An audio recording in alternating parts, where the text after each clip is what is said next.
So we are joined by Carole Franklin, and you are the Director of Standards Development for Robotics with A3. And this is an interesting title because before we started recording this interview, I was really focused on safety, right? The safety standards that we have for robotics and mobile robotics. And Jake, you were like, well, it's standards in general, right? So Carole, where's the focus supposed to be? That would be my first question. Yeah, actually, A3 and our predecessor organization, RIA, we've been involved in the safety standards for industrial robots since 1982. So that's almost 40 years. And clearly, we believe that safety standards are really of crucial importance to the success of our industry. Now, having said that, though, there are a lot of other standards being made and used. We've got interoperability standards. We had to talk about that this morning. And there are a number of other standards around the world.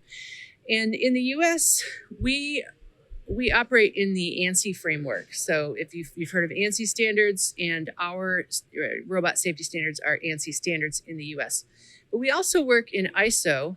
And in ISO, we administer ANSI's membership, or the US's membership in ISO Technical Committee, or TC 299 Robotics.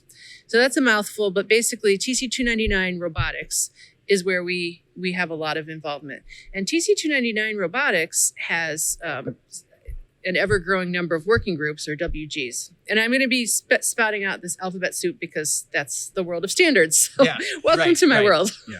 There'll be a lot of acronyms during this I think safety standards are the one area, or standards in general is the one area where I make an exception around alphabet soup, right? It's almost impossible to talk through that without going into that. Yeah. So in the ISO TC 299 with its multiple working groups, there's service robot safety, there's industrial robot safety, there's vocabulary and characteristics, there's medical robot safety, there's service robot performance, there's modularity for service robots. So there's all these different working groups in ISO TC 299, and they are cranking out standards, not all of which have to do with safety. So, in our conception of the world from the RIA/A3 point of view, safety and standards have gone together very closely for almost 40 years. But in fact, safety and standards are two separate topics. So. Well, of these two, where do we want? Maybe let's start with safety, though. At the end of the day, right? Because I think the comment that you made is one of the big paradigm shifts. Is that for the longest time it was robots and cells, robots separate from people. Now, as we have AMRs, there's a lot more interaction. The robot can come up to you. So, what do you see happening there? What type of work are you doing there right now? Mm-hmm.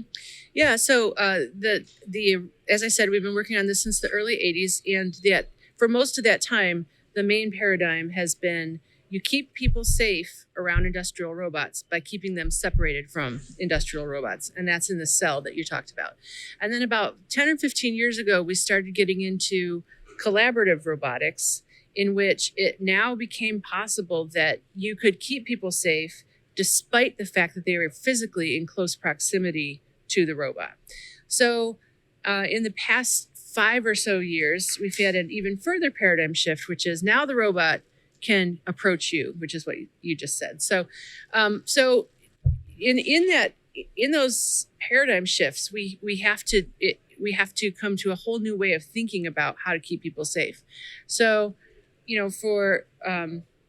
basically, we always, in the safety standards world, we're always thinking about the risks, identifying hazards, mitigating risks, and basically that mobile robot, it has its own little envelope of risks and hazards that it takes along with it.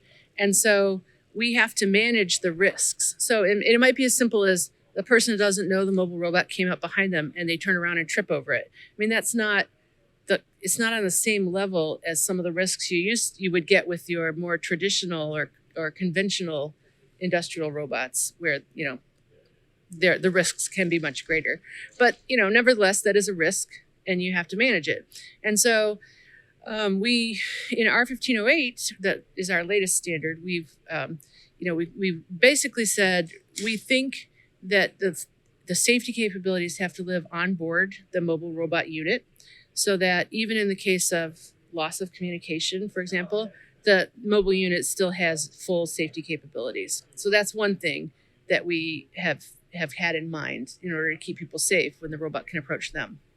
I think that's a big thing that,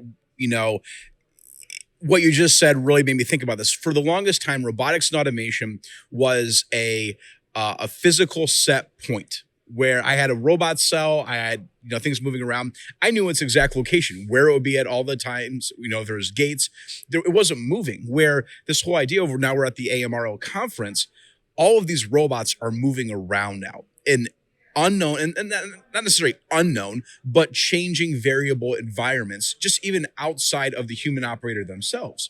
So when we're looking at these standards, we have to really design for adaptability and variability within our systems. Well, the other thing to keep in mind is the importance of the risk assessment.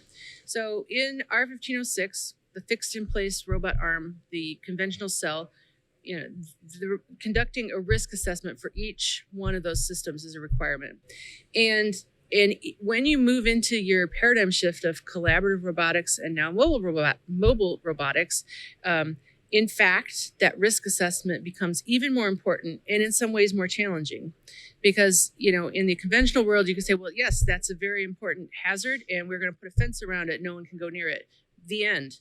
Now, though, with collaborative, you have this is a risk, and now we have to calculate the speed and separation monitoring. We have to calculate the safe separation distance. We have to calculate the power and forces that the thing is limited to so that if it does contact a human, there won't be any pain. So that's a lot more complicated than just put a fence around it, And so that's also the case with the mobile robots as well. And with the mobile robots, it's so important that you talk about the whole environment, the whole operating environment in which that mobile unit is going to be used.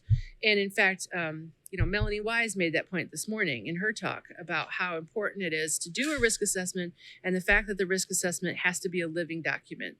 You have to take into account the entire environment, any changes in the environment, any changes to your mobile robot system, and continue to update your risk assessment as those changes occur. Yeah, I think that's one of those things right now. We look at robotics no longer in terms of a controlled process solution. There's a lot of flexibility designed in robotics now, and we're designing flexible systems, as you mentioned, where our environment's consistently changing, and we need to design flexibility within our standards and also within our solutions as well for a consistently changing environment. And as we wrap up, I guess any final thoughts for the manufacturing and robotics leaders out there that are listening to this, a final piece of actionable takeaway before we get back to the conference here? Well, of course, I would say it's very important that you get to know your standards. So if you, for example, in the U.S., we have ANSI standards. And ANSI standards are what is known as voluntary industry consensus standards.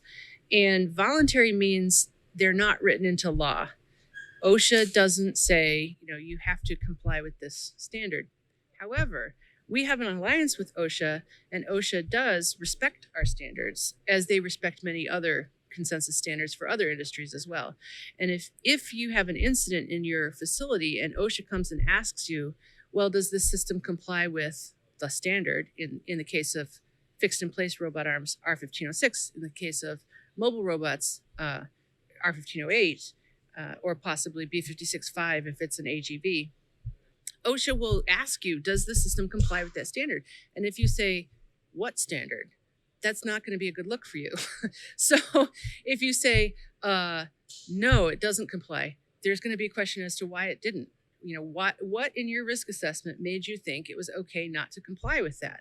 And so, it's so important to get to know what's in the standards. It's important to get to know what are the capabilities of your machine, and how those two things work together, the machine and the standards. All right, ladies and gentlemen, get to know your standards. This has been Carole Franklin from the Association for Advancing Automation. Thanks so much for joining us. Thank you so much for the opportunity.